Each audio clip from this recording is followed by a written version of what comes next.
All right, it's good to be back home. We've got two of these Kansas City strips. Now, what's the difference between a Kansas City strip and a New York strip? Well, some people say there's no difference.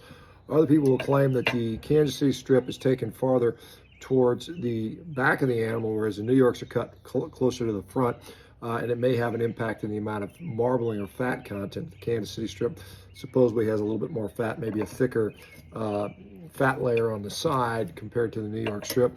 Some people also say that the aging, New York strips are typically dry aged a little bit or aged a little bit longer, typically wet aged, versus the Kansas strip. I'm not sure if there's truly a difference here. I do know that they're both delicious. These steaks come from Garrett Land and Cattle out of Iowa, and so these were cooked first in a sous vide for about 2 hours at about 115 degrees, I think, and then seared in the Ottawa Wild Grill. And I'm just putting a little bit of this Malden flaky sea salt on here afterwards. The reason I don't put it on before is usually salt in that high heat, that 1500 degree, just doesn't do too well. And, I guess if I was motivated, I'd put it on well before and let it soak in, but I'm usually, like I said, I usually kind of do things at the last minute. And this knife comes from Cry Knives.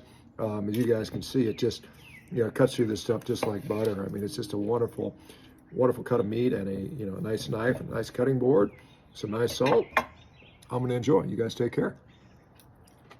Wow, good stuff.